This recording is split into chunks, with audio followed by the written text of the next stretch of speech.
Seorang mantan bintang film dewasa mengeksekusi seorang pria di dalam Taman Nasional.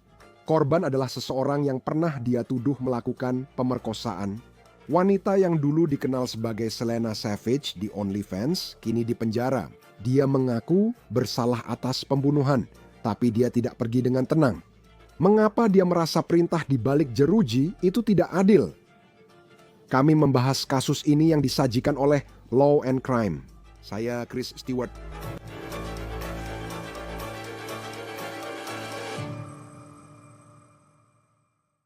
Selena Savage memiliki kisah hidup yang mengejutkan. Kini, sisa hidupnya akan dihabiskan di penjara. Nama aslinya adalah Chelsea Perkins, dan dia tidak selalu membuat konten eksplisit untuk pekerjaan. Dia veteran penjaga pantai yang mengaku punya masa lalu traumatis. Dia mengaku bahwa masa lalunya itu adalah motif ketika dia melakukan pembunuhan yang dia akui bersalah awal tahun ini. Sekarang, pembaruan besar yang kami ikuti dalam kasus ini adalah klaim baru yang benar-benar mengejutkan yang tampaknya dia buat dari penjara federal. Jadi sebelum kita membahas itu, mari kita uraikan kasus ini termasuk apa yang terjadi setelah pembunuhan ini ketika seseorang melakukan upaya mengejutkan untuk mencoba membunuh Perkins alias Selena Savage beberapa bulan setelah dia membunuh seorang pria di Taman Nasional Ohio. Banyak lapisan dalam cerita ini, mari kita uraikan. Di Instagram, Perkins memperkenalkan diri sebagai Selena Savage, seorang model cam. Postingan terakhir Perkins di Instagram pada 9 Desember 2021, tolong ingat tanggal itu. Awal tahun itu, pada tanggal 6 Maret, Perkins pergi ke Ohio untuk bertemu dengan Matthew Dunmire yang berusia 31 tahun. Menurut dokumen pengadilan, Dunmire dan Perkins sudah saling kenal sejak lama. Mereka berdua bersekolah di sekolah menengah atas yang sama, jadi mereka sudah saling mengenal selama bertahun-tahun. Menjelang akhir pekan, Dunmire memberitahu temannya akan bertemu seorang wanita yang ada di kota untuk akhir pekan. Bosnya bahkan melihat dia masuk mobil bersama wanita yang mengendarai kendaraan putih. Saya ingin Anda ingat bagian itu. Pada 6 Maret mereka pergi ke Taman Nasional Lembah Cuyahoga, taman indah dengan pemandangan luar biasa. Tempat itu juga tenang untuk menjauh dari keramaian Cleveland atau Akron, Ohio. Pada 9 Maret, sekitar pukul 11 pagi, pendaki menemukan Dunmire sudah meninggal. Dia mengalami luka tembak di kepala. Saat itu, Perkins tidak ditemukan. Dalam penyelidikan, polisi berbicara dengan beberapa pendaki yang pada hari pembunuhan Matthew mendengar suara tembakan dan melewati Perkins yang tampak tersesat di hutan. Mereka mencatat bahwa aneh rasanya dia memakai sepatu bot setinggi lutut saat berjalan di Taman Nasional, dan kita tidak sedang membicarakan sepatu bot pendakian. Perkins akhirnya berhasil keluar dari taman, lalu dia mengemudi melintasi batas negara bagian ke Michigan menuju sebuah tempat tato. Dan kemudian dia akhirnya kembali ke rumahnya di Virginia. Disitulah suaminya tinggal, dan suaminya memiliki kendaraan putih yang dilihat oleh atasan Matthew saat dia masuk ke dalamnya sebelum dia pergi dan dibunuh. Butuh beberapa bulan untuk menangkap Chelsea Perkins. Polisi mengatakan akhirnya mereka bisa mencocokkan data ponsel Matthew dengan lokasi sewa Airbnb yang dipesan Perkins untuk akhir pekan saat dia berada di Ohio. DNA-nya ditemukan pada tubuh Matthew dan botol air di dekat tubuhnya setelah dia menembaknya di belakang kepala. Sekarang, Perkins ditangkap pada bulan Desember 2010, tepatnya tanggal 10 Desember, dan itulah mengapa postingan terakhirnya di Instagram sebagai Selena Savage adalah tanggal 9 Desember tahun itu. Meskipun buktinya terlihat jelas, pada kenyataannya butuh beberapa bulan bagi penegak hukum untuk menangkap Chelsea Perkins, dan selama waktu itu, kisah ini mengambil arah yang lebih mengejutkan lagi. Saya janji, kamu pasti tidak menduga. Sekitar sebulan lalu, Perkins ditangkap. Seorang wanita ditembak di timur laut Washington, District of Columbia. Dan menurut Departemen Kehakiman, pelakunya mengenakan rompi coklat dan topi baseball coklat, serta membawa sebuah kotak kardus. Mereka mengetuk pintu depan dan mereka berteriak, kutipan UPS. Mereka menembak wanita yang membuka pintu. Orang yang berpakaian seperti kurir pengantar menembak wanita yang membuka pintu. Belakangan kami tahu, Wanita ini adalah yang berpakaian seperti kurir UPS. Dialah pelakunya. Namanya Tommy Lynn. Tommy Lynn dan Meyer. Dia adalah ibu dari Chelsea Perkins, korban pembunuhan Matthew. Jaksa pemerintah mengatakan bahwa Tommy Lynn dan pasangan lamanya, seorang pria bernama John McQuillan, pergi ke sebuah rumah di Washington dan mereka memang berniat untuk menembak Chelsea Perkins. Pasangan itu semakin frustrasi pada bulan November karena belum ada yang ditangkap atas pembunuhan putra mereka. Dan mereka benar-benar percaya bahwa Chelsea Perkins yang bertanggung jawab. Jadi mereka memutuskan untuk mengambil tindakan sendiri. Masalahnya, wanita yang membuka pintu dan ditembak Tommy Lynn bukan Chelsea Perkins, melainkan wanita yang tak terkait kasus pembunuhan Matthew dan Meyer. Korban penembakan selamat, Tommy Lynn dan John McQuillan lalu mencoba kabur dengan mengganti plat nomor mereka. Polisi berhasil menangkap mereka, lalu menurut mereka, Tommy bunuh diri. McQuillan, pasangan Tommy, mengaku bersalah pada 2022 atas perannya dalam penembakan itu dan dihukum 3 tahun penjara. Perkins sudah tidak lagi tinggal di wilayah Washington, District of Columbia, pada saat orang tua Matthew mencoba membunuhnya dengan menyamar sebagai sopir pengantar barang. Namun, Perkins ditangkap di Pensacola, Florida. Catatan pengadilan menunjukkan bahwa motif pembunuhan Matthew dan Meyer ada di benak Perkins, yaitu balas dendam. Catatan pengadilan menyebut dia menuduh Matthew dan Meyer melakukan pemerkosaan pada 2017.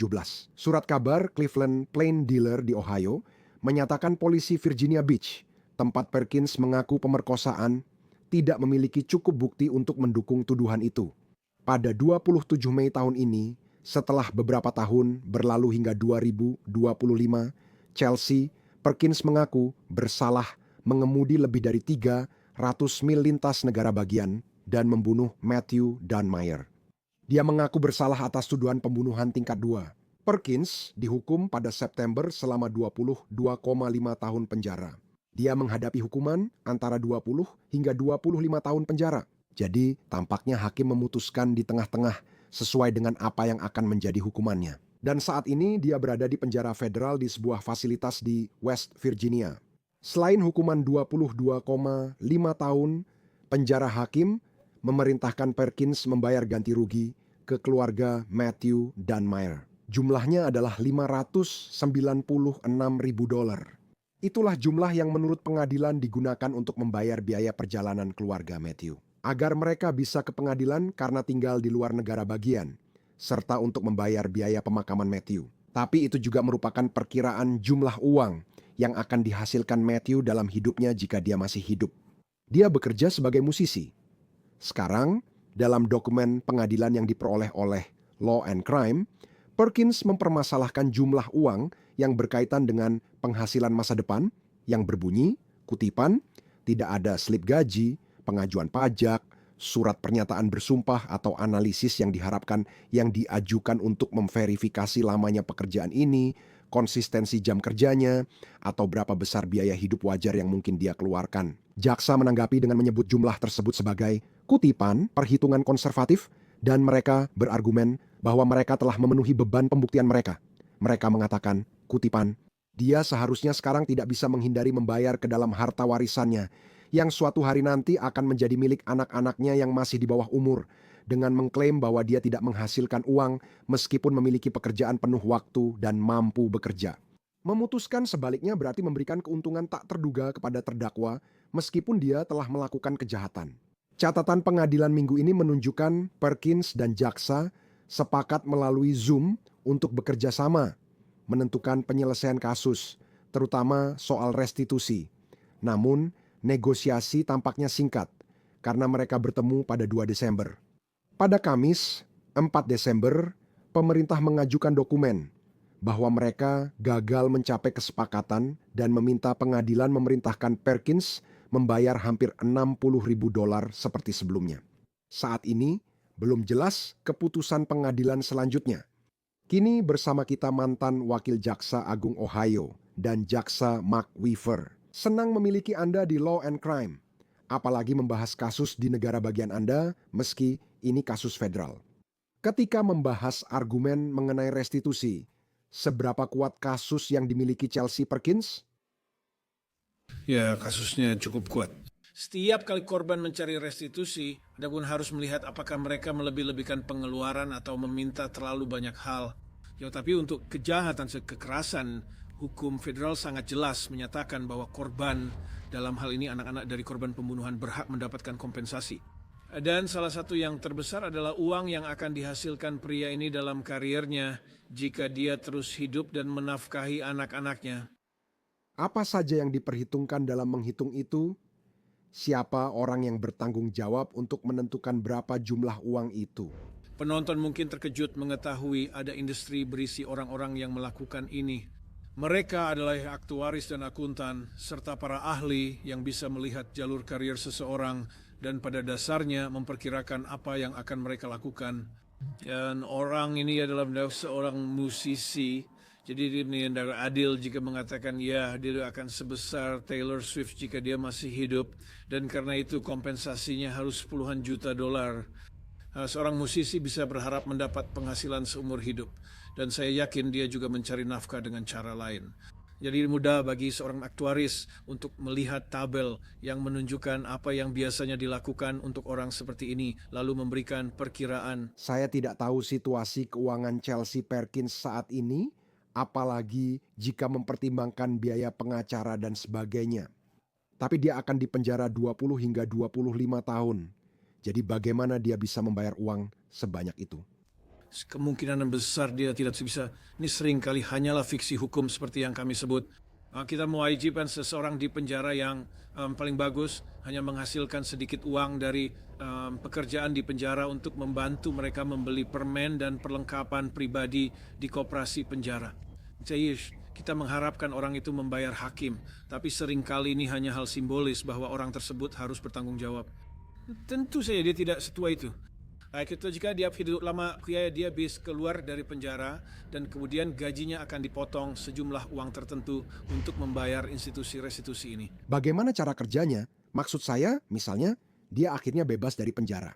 Maksud saya, jika dia masih hidup bertahun-tahun setelah menjalani hukuman ini, hukuman 20 sampai 25 tahun ini, siapa yang menentukan berapa banyak yang harus dia bayar tiap tahun seumur hidupnya? Hal ini biasanya diawasi oleh Departemen Pembebasan Bersyarat atau Departemen Probasi yang mengeluarkan perintah awal. Kali ini bukan dari tugas hakim, melainkan pegawai federal yang memantau kepatuhan narapidana setelah keluar dari sistem. Hal ini sangat mungkin akan menjadi bagian dari kewajiban pembebasan bersyaratnya ketika dia keluar dari penjara. Dan kemudian, jika melihat kasus ini secara umum, dia menuduh korban, Matthew Dunmeyer, melakukan pelecehan seksual bertahun-tahun yang lalu. Dia tidak memiliki bukti untuk membuktikannya. Terkadang kasus-kasus seperti itu memang sulit untuk dibuktikan. Bagaimana pendapat Anda tentang aspek tersebut? Melihat bagaimana kasus ini berjalan, itu katanya, maksud saya, dia memang dinyatakan bersalah, tapi motifnya menurut dia adalah hal yang terdengar sangat traumatis yang dia klaim terjadi padanya bertahun-tahun yang lalu. Ya, pria ini dia memang pemerkosa. Dia layak diadili dan dipenjara. Saya tidak tahu kebenarannya. Ya, hanya berdasarkan klaim orang itu. Hollywood, televisi, stasiun film telah memberikan kita gambaran yang menarik tentang seorang wanita yang akan memperbaiki keadaan dengan memburu dan memaksa pemerkosanya untuk bertanggung jawab atas apa yang telah dia lakukan. Itu memang sebuah film menarik. Tapi di kehidupan nyata, kita harus menghindari kejahatan kedua. Kau jadi korban kejahatan, katanya dia korban kejahatan. Ada dua hal yang bisa dilakukan. Kamu bisa menuntut secara pidana dan kamu bisa mengajukan gugatan perdata untuk mendapatkan uang. Itu yang bisa kamu lakukan. Yang nirkesis kamu lakukan dan ada telah perski dan melakukan pembunuhan, karena jika kamu melakukannya kamu akan masuk penjara. Dan saya ingat ketika kami pertama kali membahas cerita ini dan gagasan membawa pria ini ke taman untuk hiking, seolah-olah membujuknya agar berpikir bahwa mereka akan melakukan semacam percakapan atau menjalin hubungan dengan cara tertentu. Dan kemudian dia mengeksekusinya. Kau tahu, benar-benar dengan darah dingin. Seberapa sering Anda melihat kejahatan seperti ini? Karena ceritanya, lalu ada aspek lain yang melibatkan keluarga Matthew Dunmeyer dan upaya mereka terhadap Chelsea Perkins. Apa pendapat Anda tentang ini? Saya tahu kasus seperti ini berdampak besar pada kehidupan orang. Namun, Banyak orang menangani hal ini dengan cara berbeda, sehingga banyak kehidupan hancur karenanya. Ya, itu pengamatan yang bagus. Saya sedang berbicara dengan Anda dari sebuah konferensi jaksa, dan jika saya mengajak beberapa rekan jaksa saya dan mengundang mereka ke dalam percakapan kita, saya rasa sebagian besar dari mereka akan setuju bahwa sebagian besar kejahatan yang kami tangani adalah kejahatan yang terjadi secara spontan, didorong oleh alkohol atau keputusan buruk yang diambil secara langsung.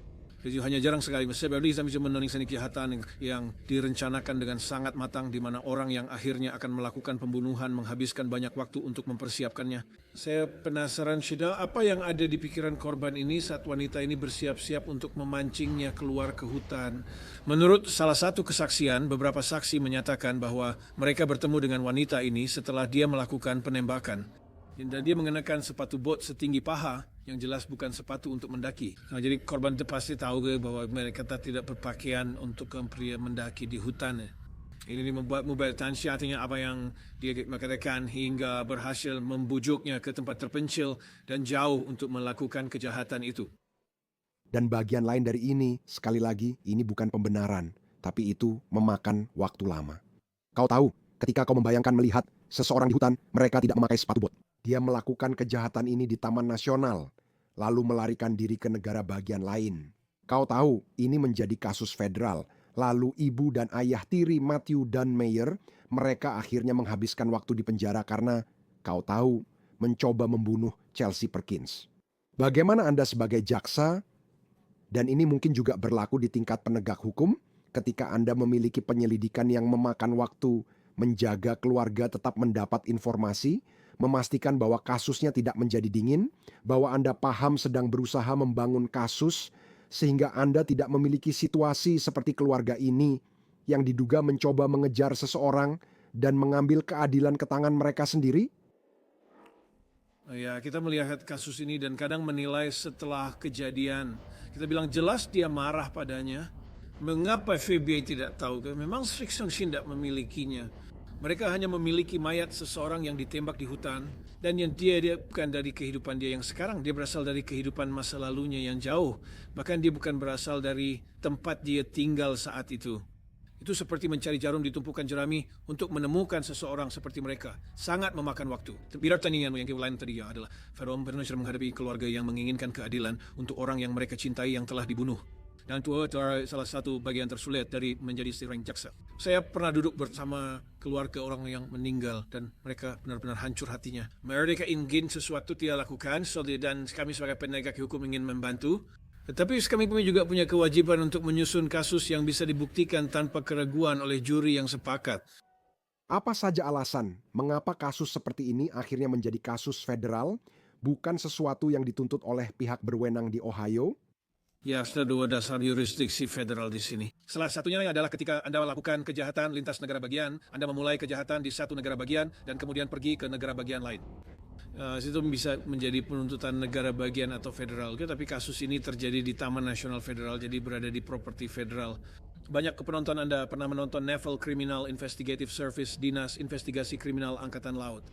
Mereka adalah para penyelidik ketika kejahatan terjadi di properti federal yang melibatkan Angkatan Laut. Itu salah satu cara Naval Criminal Investigative Service terlibat. Misal saat pelanggaran terjadi di properti federal, seperti saya pernah kena tilang parkir di Taman Federal, untuk menggugatnya saya harus ke pengadilan federal.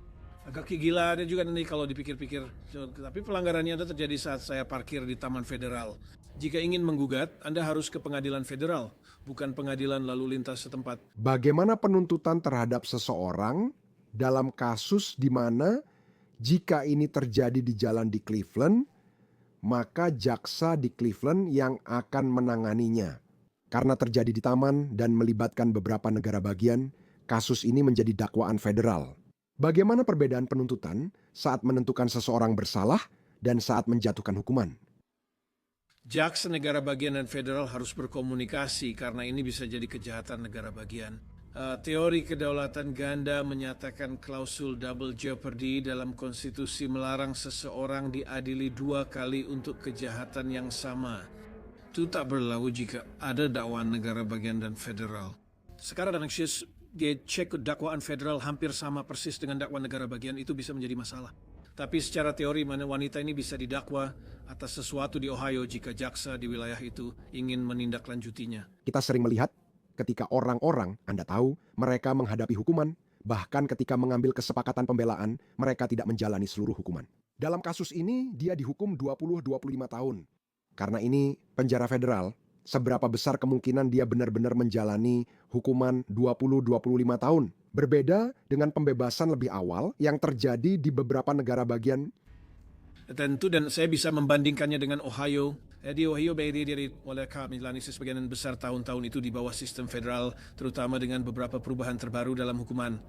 Jika dia berperilaku baik, jika dia tidak membuat masalah di penjara, dia bisa memangkas setidaknya beberapa tahun dari hukuman itu. Dan jika dia adalah pelanggaran pertama, guys, saya ingatin dari catatan apakah dia memang begitu, saya rasa iya. Itu adalah tambahan waktu yang bisa dia kurangi dari hukumannya.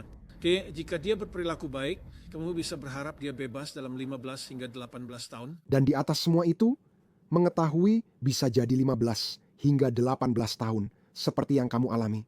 Dan kami baru saja membicarakannya. Ini bukanlah kejahatan karena emosi sesaat, kamu tahu di mana dia bertengkar dengan Matthew Dunmeyer, lalu dia menembaknya. Ini adalah sesuatu yang direncanakan, ini sudah diperhitungkan. Ini adalah melarikan diri ke negara bagian lain, dan kemudian mencoba bersembunyi sampai akhirnya dia ditangkap. Bagaimana menurut Anda soal hukuman 20 hingga 25 tahun yang diterimanya lewat kesepakatan pembelaan? Sementara di beberapa negara bagian ia bisa saja dipenjara seumur hidup jika kasus ini dibawa ke pengadilan. Begitulah sifat pengakuan bersalah, bukan? Kedua pihak harus memberi sesuatu. Plan pada dia kalau suatu kontrak, nanti di kontrak lainnya masing-masing pihak harus menerima sesuatu yang bernilai agar dapat diberlakukan. Dalam kasus ini, kantor Kejaksaan Amerika Serikat Distrik Utara tidak wajib membuktikan kasus mereka tanpa keraguan yang masuk akal. Dan terdakwa si pembunuh, dia dibebaskan dari kemungkinan hukuman menghabiskan waktu lebih lama di penjara. Dan kemudian saya tahu ini mungkin juga pertanyaan yang bagus yang banyak orang di konferensi Anda bisa jawab karena Anda sendiri adalah jaksa dan dikelilingi oleh beberapa jaksa. Tapi ketika Anda sedang dalam negosiasi pembelaan, bagaimana Anda menyeimbangkan, oke, saya bisa membuat orang ini mengaku bersalah, kita sudah mendapatkannya, dan Anda menyeimbangkan itu dengan, ya, dia hanya akan menghabiskan, Anda tahu, dalam kasus ini, untuk pembunuhan berencana 20-25 tahun, kalau tidak kurang. Bagaimana Anda menyeimbangkan ini dengan mengatakan bahwa orang tersebut seharusnya menjalani hukuman penjara lebih lama, dan kita yakin dengan kasus kita untuk membawanya ke hadapan juri sampai akhir? Saya terlalu lama menangani banyak kasus pelecehan seksual anak selama karier, jadi seringkali saya mempertimbangkan apakah ingin menempatkan anak sebagai saksi dan memperberat beban mereka. Di dalam kasus ini kita tak punya korban yang bisa bersaksi karena sudah meninggal, jadi hal itu tak dipertimbangkan di sini. Tapi Anda juga ingin memberi kepastian kepada kedua. Ia nak mengatakan di Malaysia, jika ada kesepakatan pembelaan dan vonis tidak ada banding, dalam ini adalah family. Dia boleh berkali-kali dan saya berharap pengadilan banding tak mengembalikannya untuk sidang ulang. Itu yang mesti mereka sesama berpenutain. Itu salah satu hal yang kami bicarakan dengan keluarga ketika kami mendorong mereka untuk mempertimbangkan jika Anda mau menerima kesepakatan pembelaan. Meskipun kami selalu harus mengingatkan mereka bahwa itu adalah keputusan jaksa, bukan keputusan keluarga. Saya atas nama negara bagian Ohio, saya mewakili seluruh negara bagian Ohio ketika saya membawa sebuah kasus, bukan keluarga dari orang yang meninggal. Jadi ini adalah persyaratan yang sulit ya. Ada banyak air mata, banyak doa, banyak orang yang sangat sedih. Tapi yang terpenting adalah para jaksa. Saya ingin mendengarkan mereka, membiarkan mereka berbicara, lalu membuat keputusan terbaik. Lalu, jika kasus ini sampai ke persidangan, biasanya seperti apa proses banding di pengadilan federal? Di mana jika dia merasa itu tidak adil karena alasan apapun, dan saya juga tidak tahu seberapa banyak uang yang dia miliki, atau apakah dia mampu membayar biaya pengacara untuk mengajukan banding-banding itu? Berapa lama biasanya seseorang bisa berhasil mengajukan banding atas vonis kejahatan seperti ini? Dia berhak atas pengacaranya publik untuk banding, meski tidak mampu membayar. Proses banding itu memang dirancang berjalan lambat. Ini bukan hitungan bulan, tapi bertahun-tahun sebelum pengadilan banding bisa membatalkan putusan dan biasanya itu mengharuskan terdakwa. Dalam kasus ini, orang yang menembak pria ini, dia harus maju dan menunjukkan kesalahan dalam persidangan, baik kesalahan yang melanggar hukum atau konstitusi. Tindak kemudian, selain dari sasmingen bukan disalahat, mereka harus membuktikan kepada pengadilan banding bahwa kesalahan itu akan mengubah hasil putusan.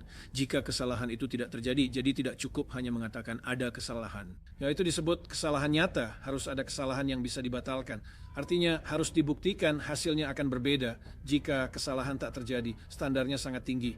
Sebagian besar argumen yang saya ajukan dalam banding, saya rasa semua argumen saya sebagai pemohon dalam kasus pidana telah dikabulkan oleh pengadilan banding. Dan kita akan lihat bagaimana hasilnya. Chelsea Perkins yang mengaku bersalah atas pembunuhan berencana ini dijatuhi hukuman 20 hingga 25 tahun, tetapi memperdebatkan soal restitusi itu. Mark Weaver, jaksa mantan wakil Jaksa Agung Negara bagian Ohio, terima kasih seperti biasa telah bersama kami di Law and Crime. Kami menghargainya. Terima kasih sudah mengundang saya kembali. Itu saja untuk On The Case dari Law and Crime. Ikuti kami di YouTube dan Spotify. Saya Chris Stewart, sampai jumpa.